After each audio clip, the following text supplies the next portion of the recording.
Hello and welcome to Himveda physiotherapy. मैं doctor Anand Kumar, physiotherapist. आज मैं एक मशीन के बारे में बात कर रहा हूं जो फिजियोथेरेपिस्ट के लिए बहुत ज़रूरी है और फिजियोथेरेपी डिपार्टमेंट में इसकी अवेलेबिलिटी बहुत ही इंपॉर्टेंस रखती है। इस मशीन का नाम है CPM, continuous passive motion machine. ये सबसे कॉमन यूज इसका है ज्वाइंट के मोबिलाइजेशन में, उन पेशेंट में जिनका टीकेआर टोटल नी रिप्लेसमेंट हो चुका है। तो इनिशियल स्टेज में इसे डॉक्टर रिकमेंड करते हैं, या फिर उन केस में जिनमें ज्यादा पेनफुल कंडीशन है, आप मैनुअली उनको बहुत ज्यादा कुछ नहीं करवा सकते, तो यहाँ पर मशीन की इंपॉर्टेंस बहुत ज्यादा बढ़ जाती है।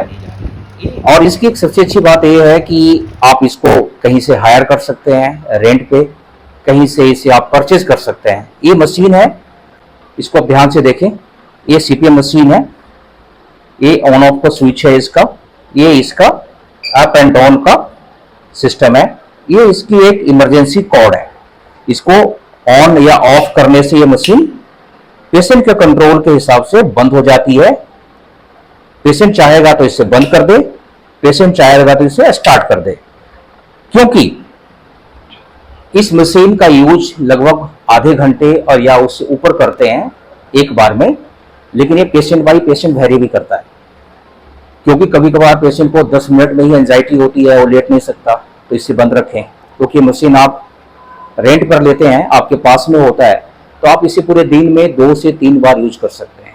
इस मशीन के कुछ 5 पॉइंट्स ऐसे हैं जिसको खास ध्यान रखते हैं। वो पॉइंट्स पहला क्या है, मशीन को जब भी लें तो चेक करके लें कि ये मशीन कितनी बेहतर ढंग से काम कर रहा है, कोई इसके पार्ट्स खराब तो नहीं। अगर पार्ट्स खराब हैं तो थोड़े से मुश्किल में आपको डाल देगा वो मशीन बाद में। सेकंड, इस मशीन के यूज करने के तरीके को आप ध्यान में रखेंगे कि इसको यूज कैसे करते हैं। यूज करने का पहला तरीका ये है कि आपको पूरी तरह से थॉरो नॉलेज होनी चाहिए कि मेरी ऑपरेशन कैसी है और इस ऑपरेशन के बाद हम इसे किस डिग्री तक, एंगल तक बेंड करने हैं। ये आपका सर्जन बता देगा आपको कि हाँ जी, आपका इस तरह का ऑपरेशन है टीकेआर का, इसमें आप अपनी बेंडिंग इस लेवल तक ले जाएं। लेवल का सेंस है 90 डिग्री, 100, 120, 130। ये आप खुद डिसाइड नहीं कर सकते, या फिजियोथेरेपिस्ट का हेल्प लें। फिजियोथेरेपिस्ट बता देगा आपको कि हाँ, आपकी ऑपरेशन है और इतने समय में स्टिचेस के बाद इस तरह से इसको बेंड करनी है। एवरेज 1 डिग्री की बेंडिंग लेकर चलते हैं। सपोज ऑपरेशन के बाद आफ्टर 15 डेज 85-90 डिग्री के आसपास में पेशेंट इजीली बेंड कर लेता है अपना knee joint. High sitting position में अगर उसका प्रोन कर देंगे, उल्टे कर देंगे, तो लगभग वो 75 to 85 के बीच में आ जाता है। अब इसके बाद तकलीफें स्टार्ट होती है, क्योंकि पेशेंट का जो पास हिस्ट्री है, जब उसके गुड्डे खराब हो चुके थे, उससे पहले का उसका कंडीशन ये था कि सिर्फ ज्वाइंट नहीं खराब होता, आपके मसल्स भी खराब हो जाते हैं, आपके क्वाड्रिसेप्स, हैमस्ट्रिंग भी खराब हो जाते हैं। तो मसल्स में काफी ज्यादा फाइब्रोसिस होती है, टाइटनेस होती है, इसको ख्याल में रखते हैं। अभी इसको 1 डिग्री एवरेज बेंडिंग के हिसाब से बेंड करना है। ये कभी कभार आपको 1 डिग्री रोज नहीं मिलेगा। अगर आपका 90 डिग्री है और अगर आपको 110 डिग्री तक जाना है तो 20 डिग्री हो गए, तो आप 20 दिन का प्लान करें और ये मशीन को आप 20 डेज के लिए हायर करें। इसे कम के लिए भी हायर कर सकते हैं आपको, अगर रेंज ऑफ मूवमेंट कम चाहिए तो। लेकिन अगर आपको 120 डिग्री चाहिए तो आपको 20 डेज के लिए इसे हायर करना है, average 1 degree every day. Important second क्या है, इस बीच में पेशेंट को गोड्डे पर, लेग्स में, इन सारी जगहों पर सूजन होती रहती है, तो इन सूजन को भी नजरअंदाज ना करें, नेग्लेक्ट ना करें, इसे भी केयर में रखने की जरूरत है। क्योंकि 8 वीक तक, 2 महीने तक आपको आइसिंग करना, मेडिसिन लेना, लेग को एलिवेट करना, general exercises, foot movement, quadriceps, hamstring, isometric exercises करना मैंडेटरी होता है। आप सिर्फ सीपीएम के भरोसे नहीं रहेंगे। आप सीपीएम किस तरह से काम करता है, एक अभी जस्ट पेशेंट गए हमारे पास से हिमवेदा से ट्रीटमेंट लेकर, उनको देखो कैसे करते हैं। ये देखो इस तरह से इनकी बेंडिंग हो रही है, और ये बेंडिंग कैसी है इस आप वीडियो में देख रहे हैं। यहाँ पर मेरे साथ में मेरी फिजियोथेरेपिस्ट ही है जिसको हमने मॉडल बनाया हुआ है। तो इस तरह से लेटना है और आपका जो पेल्विस होगा आपके मशीन के एंगल के पास में होगा। इससे आप देखेंगे, इस पैर को मोड़ लो, इस तरह से यहां पर टच होगा, थोड़ा सा और ऊपर आ जाओ। और आपका ये जो नी ज्वाइंट है ये आपके इस एंगल पर होगा, सीपीएम के एंगल पर होगा। ये जो एंगल है ना सीपीएम का, ये एंगल है। और इसी एंगल में आप देखेंगे कि ये कितना बेंड होता है। ये जो एंगल है 0, 10, 20, 30, 40, 60, 90, 110, तो ये जो इंडिकेटर है, ये इंडिकेटर है, ये इंडिकेटर आपको बताएगा, ये इंडिकेटर बताएगा कि किस एंगल पर आप अभी चल रहे हैं।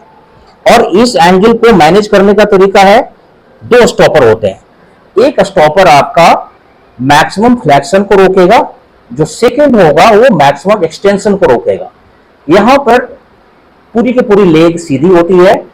जब ये पार्ट, ये व्हील जो है, ये व्हील जब पेशेंट की तरफ में आएगा, यानी ये व्हील जब इस एंगल पर आएगा, इसके पास में आएगा, इस नोब के पास में आएगा, यहां से ये मशीन वापस चली जाएगी, ऑटोमेटिक ये वापस चली जाएगी।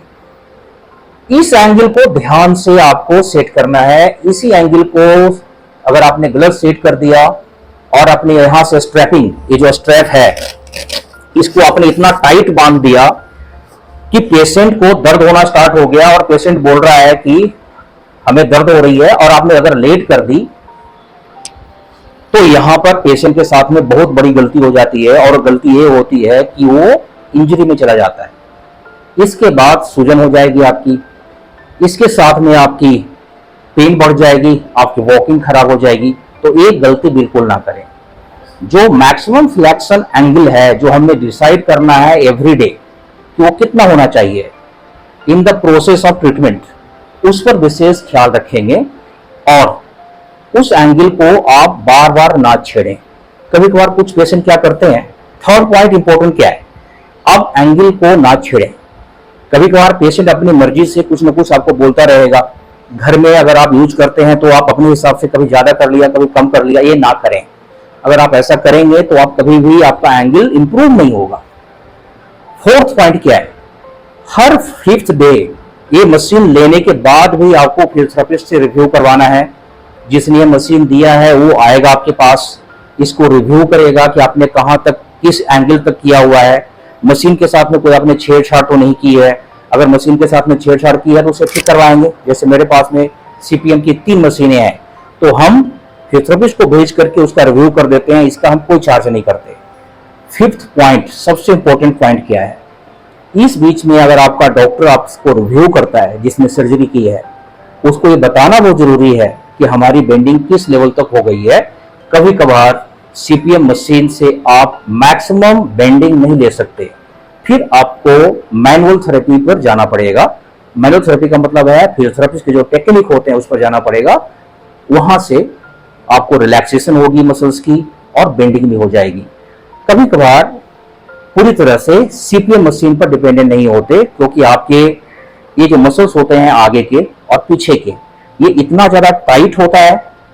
ये जो पटेला है ये ओरिजिनल है, अंदर में आपको ऑपरेशन किया गया है। तो ये पटेला ओरिजिनल होने के कारण से आपको ये सेंस देता है कि हाँ पेन कितनी है, तो इसका भी ख्याल रखना है।